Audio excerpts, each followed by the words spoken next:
तो भाइयों, आज हम बात करेंगे वन पीस के मोस्ट जीनियस मैन वेगापंक की 6 पर्सनालिटीज मतलब वेगापंक के सैटेलाइट्स की। इस वीडियो में 6 सैटेलाइट्स के बारे में सब कुछ बताऊंगा, जैसे सबका काम, सबकी इन्वेंशन और कुछ एक्स्ट्रा इन्फॉर्मेशन। ये वीडियो बहुत ज्यादा इंटरेस्टिंग होने वाली है, तो लास्ट तक जरूर देखना। तो चलिए शुरू करते हैं बिना खुद के 6 पर्सनालिटी बनाए।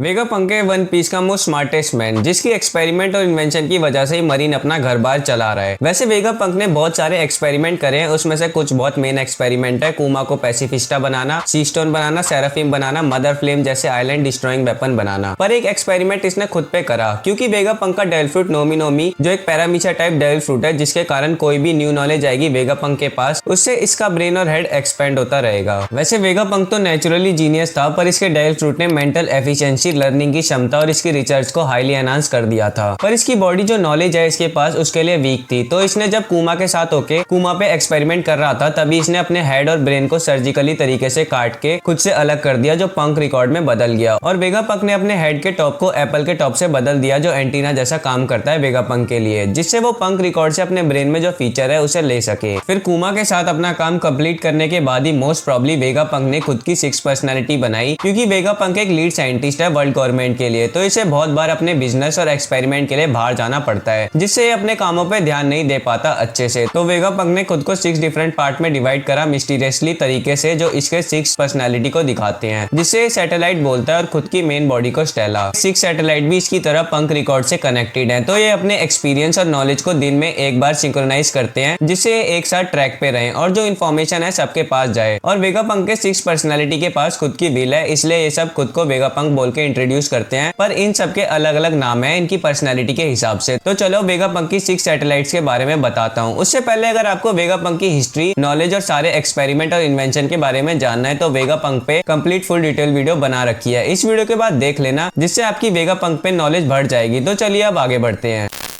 फर्स्ट पे है शाका, जिसका नाम पंक 01 भी है, क्योंकि शाका सबसे पहला सैटेलाइट है जिसे वेगापंक ने बनाया था। और शाका वेगापंक की गुड पर्सनैलिटी को दिखाता है, जिसकी वजह से इसके पास फाइटिंग कैपेबिलिटी बिल्कुल भी नहीं है, पर ये सबसे ज्यादा समझदार, शांत और थॉटफुल है। और इसकी बिगेस्ट स्ट्रेंथ है लॉजिक, जिसकी वजह से वेगापंक के 6 सैटेलाइट में सबसे ज्यादा इंपॉर्टेंट है। जैसे कि जब लिलिथ स्ट्रॉयड क्रू से मिलती है, तो शाका ने स्ट्रॉयड पे बहुत ही अच्छे तरीके से नजर रखी और काफी अच्छी नॉलेज भी थी शाका के पास स्ट्रॉयड के बिहेवियर की। तभी शाका ने लिलिथ को वार्निंग दिया, अगर इसने स्ट्रॉयड को लूटने की कोशिश करी तो जोरो आराम से स्ट्राइक में लिलिथ को काट देगा। अगर नॉलेज और इन्फॉर्मेशन की बात करें, तो शाका के पास 6 सैटेलाइट में से सबसे ज्यादा है, जिसकी वजह से इसने बहुत से जीनियस टेक्नोलॉजी इन्वेंशन करी है। जैसे कि डोम शूज भी शायद से इसी ने बनाया है, और सेराफिम तो वेगापंक ने अपनी सैटेलाइट के साथ ही मिलकर बनाया है। और जब स्ट्रॉयड शाका से मिले थे, तब शाका ने स्ट्रॉयड के मेंबर जितने भी उस टाइम इसके साथ थे, उन्हें वर्ल्ड सेंचुरी के बारे में बहुत कुछ बताता है, और साथ में ओहारा के डिस्ट्रक्शन के साथ डिस्ट्रक्शन के बाद क्या हुआ है उसके बारे में भी बताता है। और शाका लिलिथ को दूसरों को लूटने और मजे लेने से डिसअप्रूव करता है, क्योंकि शाका के हिसाब से एक साइंटिस्ट के प्राइड के खिलाफ है। और शाका बहुत ही कॉशन और केयरफुलनेस से काम करने वाला है अगर पोटेंशियल डेंजर है। जैसे कि जब इसने स्ट्रॉयड से हेल्प मांगी थी मेन वेगापंक की एगेट से भागने में, तो शाका ने पहले स्ट्रॉयड के डूम शूज को इमोबिलाइज कर दिया था, जब तक कि इसे स्ट्रॉयड पे ट्रस्ट नहीं हो गया, जिससे ये भी पता चला है कि शाका बहुत ही ज्यादा लॉयल है वेगापंक के लिए। और ये भी बिलीव करता था कि वेगापंक का सैटेलाइट होने की वजह से इसकी ड्यूटी है वेगापंक की सेफ्टी करना, चाहे उसके लिए इसकी जान भी क्यों ना चली जाए। और ये बेचारा अपने ही साथी सैटेलाइट के हाथों से मारा भी जाता है वेगापंक को बचाते हुए। अब इसको किसने मारा वो वीडियो में आगे बताता हूँ। एक और चीज, शाका फिर से रिक्रिएटेड नहीं हो सकता, और अभी जो कंडीशन है एगेट पे, उस पे तो बिल्कुल भी नहीं।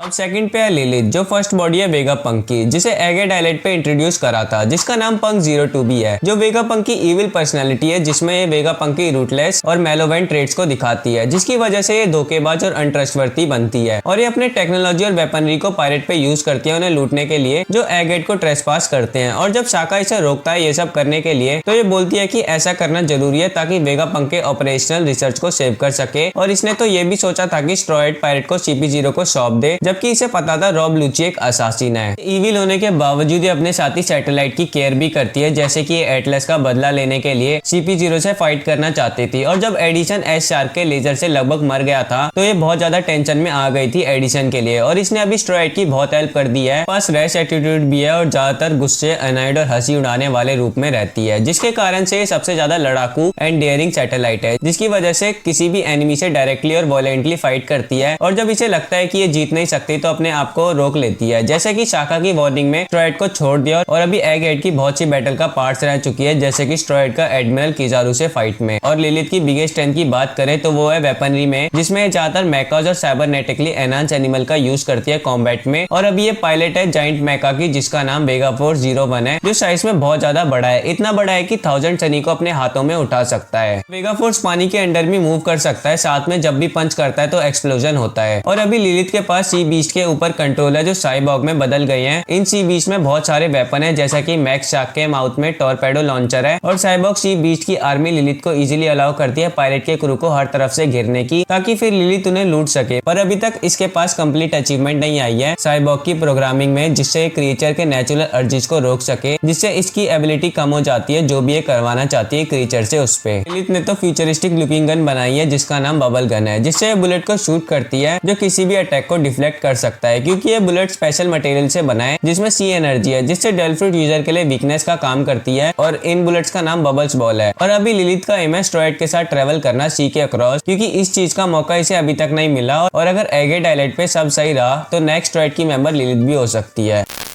3 पे एडिशन, जिसका नाम पंक 03 भी है। ये वेगा पंक की थिंकिंग पर्सनालिटी को दिखाता है, जिसकी वजह से ये ब्रेन है वेगा पंक का, जिसके कारण यही है जो ज्यादातर आइडिया सोचता है और बाकियों से पहले आइडिया पे काम शुरू करता है, जिसके कारण ये एक्सट्रीमली एनर्जेटिक और लगभग हर टाइम बिजी रहता है न्यू इन्वेंशन आइडिया की प्लॉटिंग और एक्सपेरिमेंट में। जैसे कि जब स्ट्रॉइड एस शार्क सेराफिम से फाइट कर रहे थे तो ये फाइट का डाटा को कलेक्ट कर रहा था, जिससे इसने बहुत से यूजफुल डाटा को कलेक्ट कर लिया और उस पर तुरंत काम करने लगा। और एडिशन का ये बिहेवियर डेंजर सिचुएशन में भी चलता है, जैसे कि जब CP0 लेबो फेस पे अटैक करते हैं वेगा पंक के सारे पार्ट्स को मारने के लिए, तो तब भी ये डेंजर सिचुएशन में होने के बाद भी आइडिया लेके आ रहा था। एडिशन वैसे वेगा पंक की अलायंस की भी केयर करता है, जैसे कि एडिशन को टेंशन हुई अगर वर्ल्ड गवर्नमेंट को स्टेसी और वेगा पंक की अलायंस के बारे में पता चल गया तो स्टेसी टारगेट बन जाएगी। एडिशन वैसे वेगा पंक की बाकी बॉडी की तरह नहीं है, ह्यूमन की तरह, बल्कि एक मैकेनिकल बीइंग है जो साइज में काफी छोटा भी है। और ये एक जेट पैक का यूज करता है उड़ने के लिए, और इसके पास बहुत ही कम कॉम्बैट एबिलिटीज है। और जो भी न्यू इन्वेंशन होती है उसकी मैपिंग और डिटेलिंग का काम इसी का है। और अभी एडिशन इंजर्ड है और नामी, उसॉप, चॉपर और रॉबिन के साथ जायंट वॉरियर पायरेट की शिप में है, और ये भी एगेट आइलैंड को छोड़ के जाने की फिराक में है।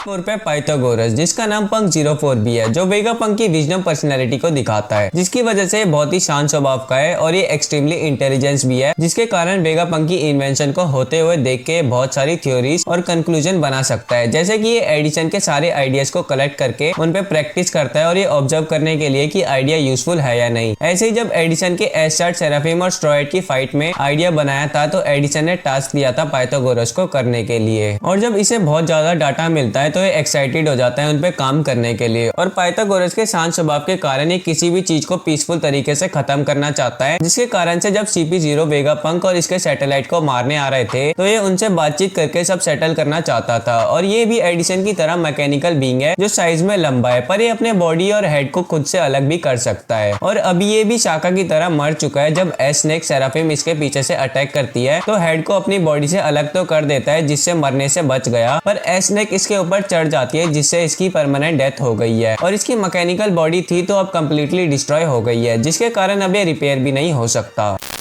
5 पे एटलस, जिसका नाम पंक 05 भी है, जो वेगा पंक की वॉयलेंस की पर्सनैलिटी को दिखाती है, जिसकी वजह से एटलस को जल्दी गुस्सा आता है, और जब भी गुस्सा आता है वॉयलेंस शुरू कर देती है। और ये जब भी होता है अगर कोई इस पे अटैक करता है या तो कोई इसके इन्वेंशन को अच्छे से यूज नहीं कर पाता तब। और ये रेकलेसली काम करती है, जैसे कि इसने बिना कुछ सोचे समझे CP0 से फाइट करा, जबकि शाका ने इसे वार्निंग दिया था कि ये जीत नहीं सकती CP0 से। और ये बहुत ज्यादा बात करने वाले में से है और अपने इन्वेंशन की डिटेल एक्सप्लेनेशन करना इसे पसंद है। और एटलस के पास बाकी के वेगा पंक के सैटेलाइट से ज्यादा स्ट्रेंथ है, जो इसके वॉयलेंस पर्सनैलिटी और लार्ज बॉडी पे परफेक्ट फिट बैठता है। और एटलस का फिजिकल स्ट्रेंथ इसके गुस्से के इमोशन से कनेक्टेड है, और ये बाकी के सैटेलाइट की जगह वर्कआउट करती है, जिसमें होलोग्राम पे अटैक करके पूरा करती है। और इसकी फिजिकल स्ट्रेंथ भी बहुत अच्छी है, जैसे कि इसने ग्रेट फोर्स से एक पंच से लूफी को दीवार में दे मारा। और इसकी ड्यूरेबिलिटी भी बहुत अच्छी है, जिसके कारण से लूफी के नॉर्मल पंच का कोई असर नहीं हुआ इस पे, क्योंकि शायद से इस पे मेटालिक आर्मर या इस पे साइबॉग मॉडिफिकेशन, क्योंकि इसके हिसाब से ये अपने व्हील से अपने अपने मास को चेंज करने के साथ साथ डैमेज पार्ट को रिप्लेस कर सकती है और इसने भी एस्टेरॉयड की बहुत ज्यादा हेल्प करी है। और अभी ये एगेट एलाइट के मेन बैटल फील्ड पे है, वहाँ पे बोनी और इंजर्ड कुमा की हेल्प कर रही है 5 एल्डर से बच के भागने में, जो काम इसके अलावा और कोई सैटेलाइट नहीं कर सकता। एटलस वेगापंक का पार्ट है तो इसने भी बहुत सारे एक्सपेरिमेंट और इन्वेंशन करे हैं। उसमें से फर्स्ट है कुकिंग मशीन, जिसमें बहुत सारी वेराइटी के फूड बना सकते हैं। सेकंड है होलोग्राम, जिसमें इसने लाइफ लाइक होलोग्राम बनाया है वेरियस लाइफ फॉर्म का, जो अपने सराउंडिंग के साथ इंटरेक्ट कर सकता है। थर्ड है जेट पैक, जिसका यूज करके ये उड़ भी सकती है। फोर्थ है लाइट प्रेशर ग्लव्स, जिसकी हेल्प से एटलस लाइट से इंटरेक्ट कर सकती है जैसे कि कोई टचेबल बॉडी है। इसी इन्वेंशन का यूज करके एटलस ने होलोग्राम ड्रैगन को पंच करा था। और अभी बताया मैंने एटलस फाइट भी कर सकती है, तो इसने 2 अटैक को यूज करा है। उसमें से फर्स्ट अल्ट्रा माइटी पंच, जिसमें एटलस पंच मारने से पहले अपने आर्म को बहुत ज्यादा घुमाती है जिससे पावरफुल पंच बनता है। इस अटैक को एटलस ने रॉब लूची से फाइट के टाइम यूज करा था। और सेकंड पे एक ऐसा अटैक है जो वन पीस में अभी तक का सबसे अजीब अटैक होगा, उसका नाम है डाइजेशन पंच, जिसका यूज एटलस जब करती है जब यॉर्क इसके और बाकी के सैटेलाइट की जगह फूड डाइजेस्ट करती है।